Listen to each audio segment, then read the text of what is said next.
Di sebuah kota kecil, ada sebuah warung nasi goreng yang selalu ramai pelanggan. Warung itu hanya buka pada malam hari, tepatnya mulai pukul 10 malam hingga menjelang subuh. Meskipun letaknya di gang sempit yang jarang dilalui orang, warung tersebut tidak pernah sepi.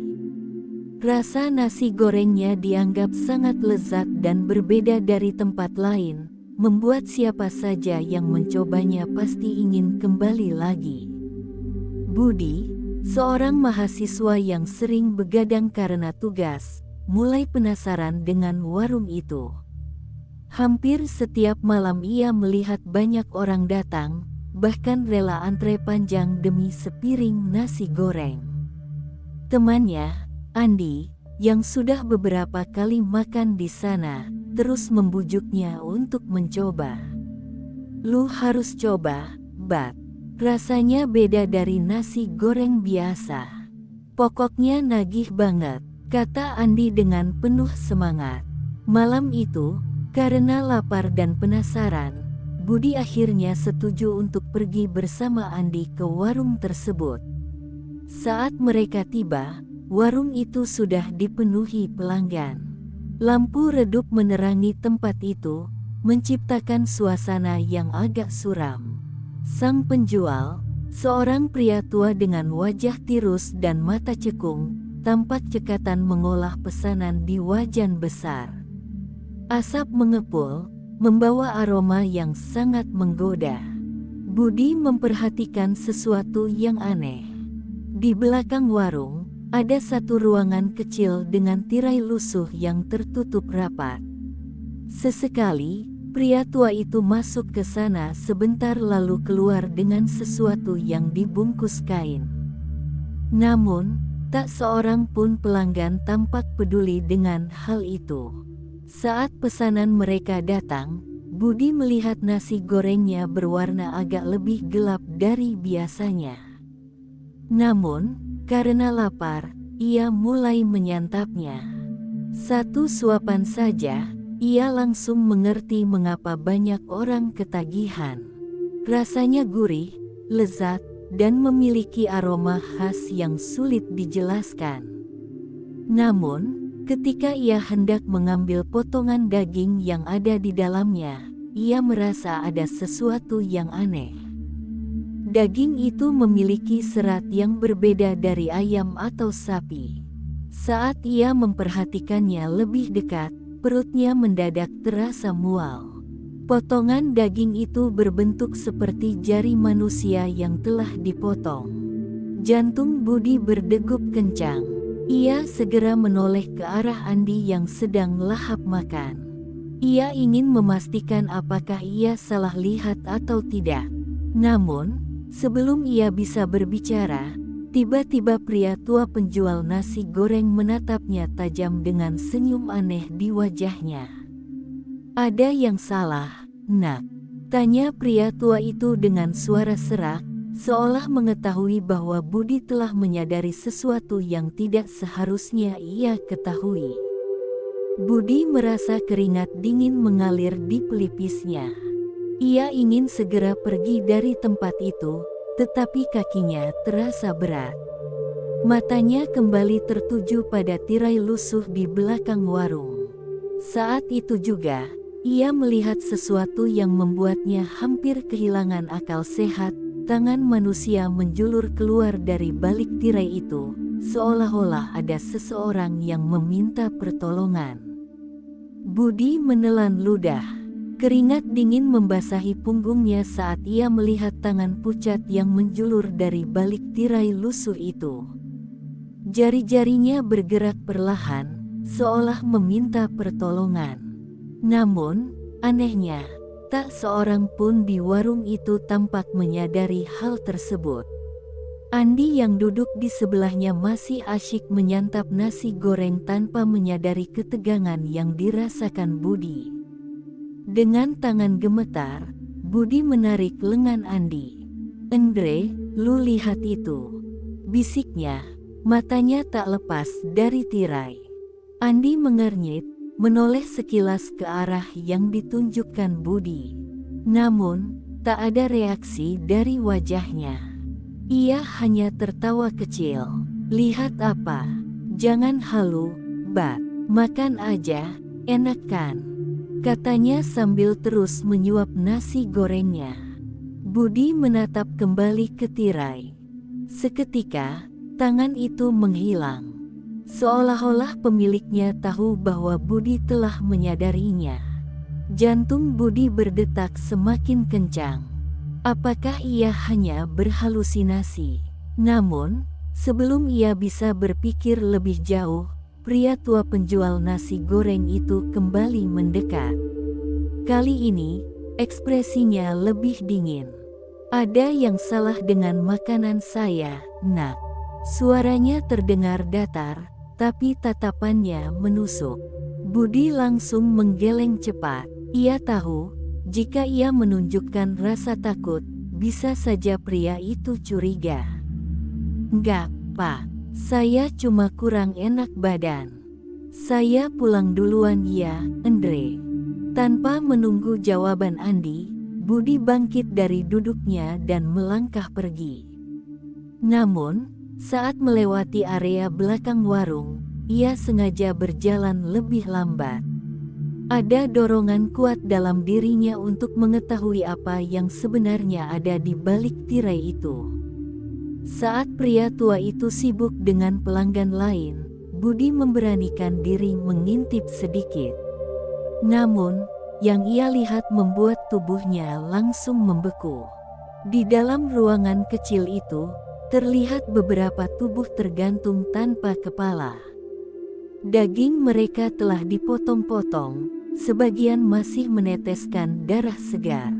Aroma anyir bercampur dengan bau bumbu yang menyengat.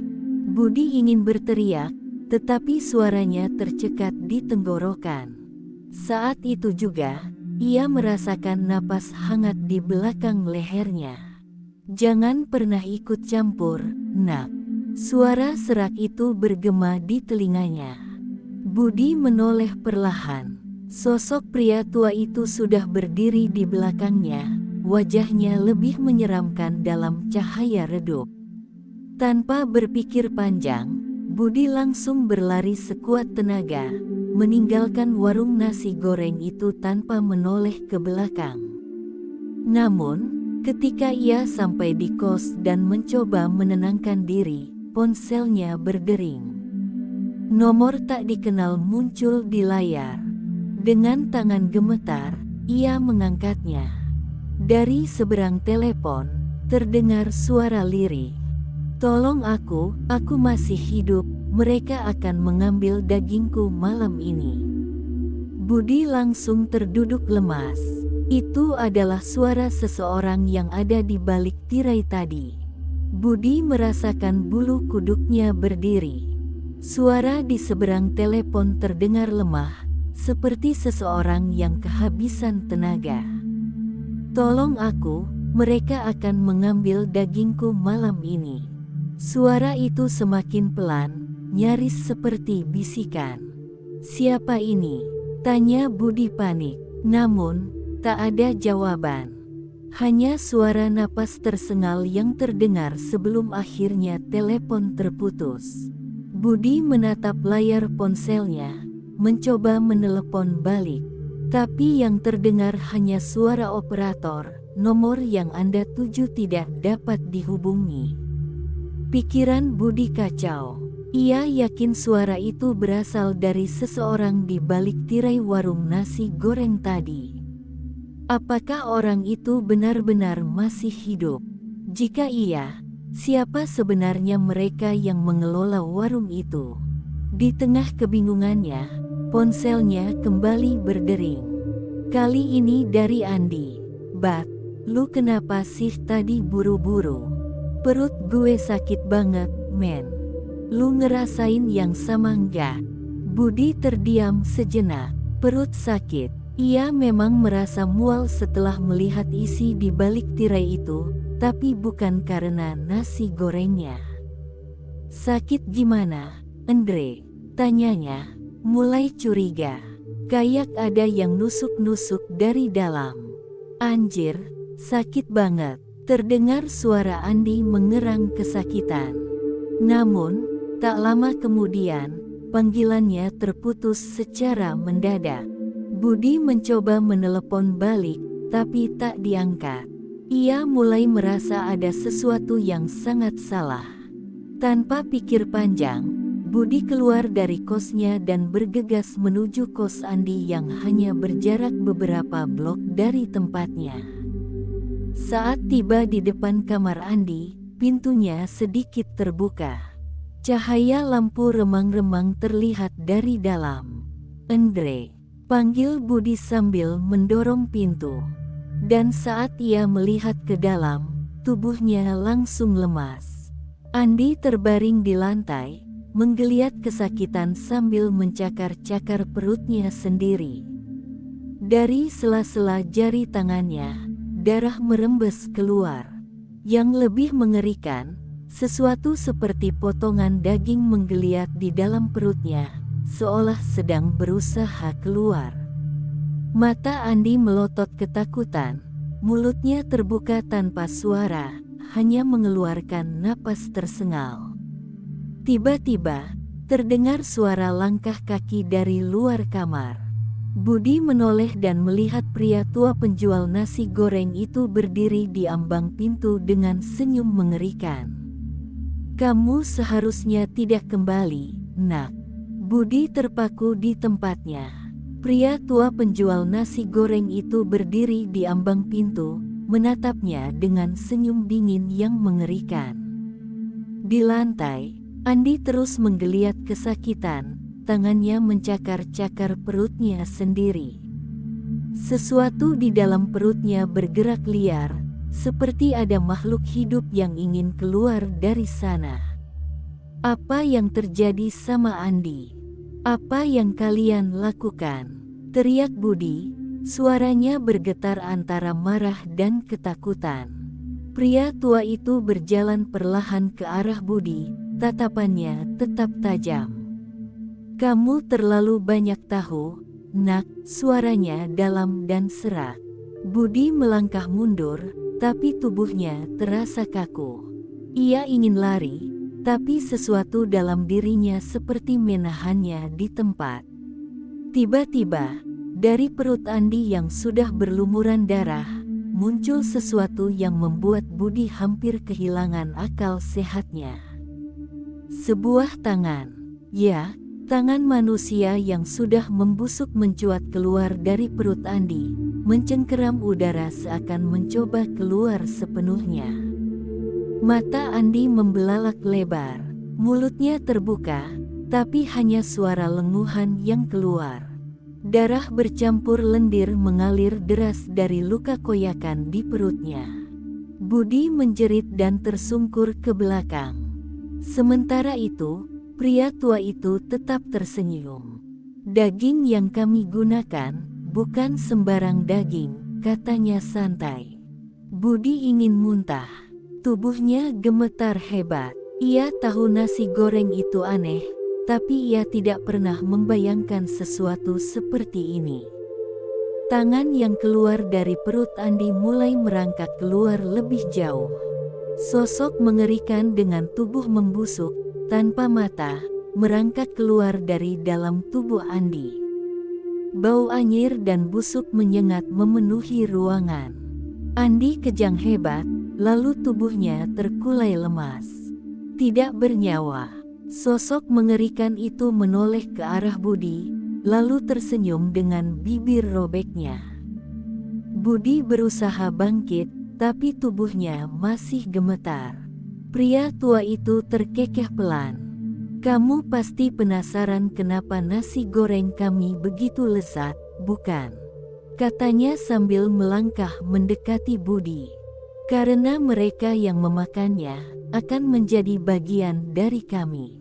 Saat itu juga, Budi merasakan sesuatu yang bergerak di dalam perutnya sendiri. Budi merasakan sesuatu yang menggeliat di dalam perutnya. Rasa sakit mulai menjalar, seperti ada sesuatu yang berusaha keluar dari dalam tubuhnya. Apa yang gumamnya dengan napas tersengal. Pria tua penjual nasi goreng itu semakin mendekat. Senyumnya tetap mengerikan, seolah menikmati penderitaan Budi. "Rasakanlah, nak, tubuhmu sekarang menjadi bagian dari kami," katanya dengan suara pelan tapi menusuk. Budi jatuh berlutut, mencengkeram perutnya yang terasa seperti dipenuhi sesuatu yang bergerak liar. Rasa panas menjalar ke seluruh tubuhnya. Ia ingin berteriak, tapi tenggorokannya tercekat. Di lantai, tubuh Andi sudah tak bergerak, tapi sesuatu yang keluar dari perutnya kini mulai merangkak mendekati Budi. Sosok mengerikan itu, makhluk busuk tanpa mata dengan senyum menganga, mengulurkan tangannya, seolah ingin meraih Budi. "Tidak. Aku tidak bisa mati di sini." Dengan sisa tenaga, Budi meraih benda terdekat, sebuah kursi kayu, dan menghantam makhluk itu dengan sekuat tenaga. Suara retakan terdengar, dan makhluk itu terlempar ke belakang, mengeluarkan suara raungan memilukan. Namun, rasa sakit di perut Budi semakin menjadi. Keringat dingin membanjiri tubuhnya. Ia menatap pria tua itu yang tetap berdiri tenang di tempatnya. "Jangan melawan. Prosesnya sudah dimulai. Kamu akan segera menjadi bagian dari kami," ucapnya datar. Budi tidak peduli. Dengan tubuh yang masih gemetar, ia berusaha berdiri dan berlari keluar kamar Andi. Langkahnya limbung, tapi ia terus memaksa tubuhnya bergerak. Pria tua itu tidak mengejarnya, hanya tertawa kecil di belakangnya. "Lari saja, nak, tapi ingat, daging yang sudah kami sentuh tidak akan pernah bisa lepas." Budi tidak peduli. Ia terus berlari, menahan rasa sakit yang semakin menusuk di perutnya. Sampai akhirnya, ia berhasil keluar dari kos Andi dan tersungkur di jalanan. Orang-orang menatapnya dengan bingung. Seorang pria mendekatinya. "Mas, kenapa? Sakit?" "Ya, mau saya bantu ke klinik?" tanyanya. Budi ingin berbicara, tetapi saat itu juga, ia merasakan sesuatu yang bergerak naik ke tenggorokannya. Ia membuka mulut, dan dari dalamnya, sepotong daging hitam menggeliat keluar, bergerak seperti makhluk hidup. Orang-orang di sekitarnya menjerit ketakutan. Budi ingin menangis, ingin muntah, ingin lari sejauh mungkin. Tapi tubuhnya sudah bukan miliknya lagi. Di kejauhan, pria tua itu masih berdiri di ambang pintu kos Andi, tersenyum puas. Budi merasakan tubuhnya seperti bukan miliknya sendiri. Potongan daging hitam yang menggeliat keluar dari mulutnya terasa hangat dan licin, seperti sesuatu yang hidup. Orang-orang di sekitarnya mundur ketakutan. Beberapa berteriak, sementara yang lain hanya terpaku dengan wajah pucat.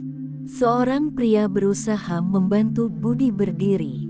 Namun begitu pria itu menyentuhnya, potongan daging hitam itu mencambuk ke arahnya. "Aarrgh." Pria itu terjungkal ke belakang, mencengkeram wajahnya yang mulai membiru. Matanya terbelalak, tubuhnya bergetar hebat sebelum akhirnya terkapar diam di jalanan. Budi menyaksikan semuanya dengan ngeri. Daging itu membunuh orang hanya dengan menyentuhnya. Dia mencoba menariknya keluar dari mulutnya, tapi sesuatu di dalam tubuhnya malah menolak. Daging itu semakin memanjang, seakan ingin mengambil alih tubuhnya. Tiba-tiba, dari kejauhan, terdengar suara langkah kaki cepat. Pria tua penjual nasi goreng itu muncul, berjalan santai ke arahnya. Senyumnya masih sama, dingin dan menyeramkan. "Sudah kubilang, nak, kamu tidak bisa lari dari ini." Budi tersentak. Ia tahu pria itu bukan manusia biasa. Tanpa pikir panjang, Budi memaksakan diri berdiri dan berlari sekuat tenaga, meski perutnya masih terasa seperti dirobek dari dalam. Ia terus berlari, melewati gang-gang sempit, melompati selokan, hingga akhirnya tiba di sebuah masjid kecil yang masih terang dengan lampu-lampunya. Tanpa berpikir panjang, ia masuk ke dalam. Anehnya, begitu ia melewati ambang pintu masjid, rasa sakit di perutnya tiba-tiba mereda. Ia tersungkur di lantai, terengah-engah. Potongan daging hitam yang tadi menggeliat dari mulutnya kini jatuh ke lantai dan mengering seperti daging busuk. Seorang pria tua berpakaian putih mendekatinya. Seorang ustaz. "Nak, kamu terlihat seperti dikejar setan," katanya dengan suara lembut. Budi menatapnya dengan mata berkaca-kaca. "Tolong, Pak, saya kena sesuatu, ada yang masuk ke tubuh saya," suaranya bergetar. Ustaz itu menatapnya dalam-dalam. Lalu, tanpa ragu, dia membaca ayat-ayat suci sambil meletakkan tangannya di atas kepala Budi. Saat itu juga, Budi merasakan sesuatu di dalam tubuhnya menjerit. Rasa sakit luar biasa kembali menyerangnya, membuatnya terhuyung ke belakang. Ia bisa merasakan daging hitam itu menggeliat, berusaha bertahan di dalam tubuhnya. Ustaz itu terus membaca doa dengan suara semakin lantang. Tiba-tiba, perut Budi terasa seperti meledak dari dalam. Dari mulutnya, keluarlah gumpalan daging besar berwarna hitam pekat, menggeliat seperti cacing raksasa. Makhluk itu menjerit, suara yang bahkan tak terdengar seperti berasal dari dunia ini, sebelum akhirnya mengeras dan hancur menjadi abu. Budi terkapar di lantai, napasnya terengah. Tubuhnya terasa ringan, seolah beban besar baru saja terangkat darinya. Namun, sebelum ia bisa merasa lega, di luar sana, pria tua penjual nasi goreng itu masih berdiri di ujung gang, menatapnya dengan mata penuh kebencian. Budi masih terduduk lemas di lantai masjid, napasnya memburu. Tubuhnya basah oleh keringat dingin. Daging hitam yang menguasai tubuhnya sudah musnah, tetapi bahaya belum berakhir. Di luar sana, di ujung gang yang remang, pria tua penjual nasi goreng itu masih berdiri, menatapnya dengan penuh kebencian. Budi bisa merasakan hawa jahat yang terpancar darinya. Ustaz yang tadi menolongnya juga tampak menyadari sesuatu. "Anak muda, orang itu bukan manusia biasa," bisik sang ustaz dengan suara pelan, tapi tajam. Budi menelan ludah. Ia sudah tahu itu. Tiba-tiba, pria tua itu melangkah mendekat. Setiap langkahnya terasa berat, seakan membawa sesuatu yang lebih dari sekadar tubuh renta. Saat cahaya lampu masjid menyinari wajahnya, kulitnya terlihat lebih pucat, matanya lebih gelap, dan senyumnya lebih mengerikan. "Nak, kamu sudah terlalu jauh ikut campur," suaranya bergetar, seperti berasal dari banyak mulut sekaligus. Budi mundur, hatinya berdebar kencang. Ustaz itu berdiri di hadapan Budi, melindunginya. Ia mulai melantunkan ayat-ayat suci. Pria tua itu langsung menjerit. Tapi jeritannya bukan seperti jeritan manusia biasa, lebih seperti suara ribuan orang yang merintih kesakitan dalam satu tubuh. Wajahnya mulai berubah, kulitnya meleleh seperti lilin yang terkena panas. Namun, alih-alih lari, pria tua itu justru tertawa. "Kalian pikir bisa menghentikan ini hanya dengan doa? Hahaha, tidak semudah itu, Nak." Tiba-tiba, Masjid bergetar. Lampu-lampu berkedip. Angin dingin berhembus dari arah pintu, dan suara bisikan-bisikan mengerikan mulai terdengar dari segala arah. Budi menoleh ke sekeliling, merinding melihat bayangan-bayangan hitam yang bergerak di dinding. Dia tidak sendiri, gumam ustaz itu. Dan saat itulah mereka muncul. Sosok-sosok menyeramkan, berkulit hitam legam dan bertaring panjang, merangkak keluar dari bayangan. Beberapa masih berbentuk manusia, tetapi banyak yang sudah berubah menjadi makhluk tak berbentuk dengan mata merah menyala. Mereka mengerumuni pintu masjid, tidak bisa masuk, tetapi terus mendesak. Budi ingin menjerit, apakah ini arwah-arwah korban yang telah menjadi tumbal pesugihan penjual nasi goreng itu? Pria tua itu tersenyum puas. Ini adalah perjanjian yang telah dibuat, mereka semua adalah milikku. Dan sebentar lagi, kamu juga akan menjadi milikku. Tiba-tiba, bayangan hitam menyergap Budi. Bayangan hitam itu menyergap Budi. Tubuhnya terasa seperti ditarik ke dalam kegelapan yang pekat, udara di sekelilingnya menjadi dingin menusuk. Ia berusaha berteriak, tapi suaranya lenyap, tenggelam dalam bisikan-bisikan mengerikan di sekelilingnya. Jadilah bagian dari kami, jadilah tumbal. Sementara itu, ustaz yang tadi membantunya mulai melantunkan ayat-ayat suci lebih lantang.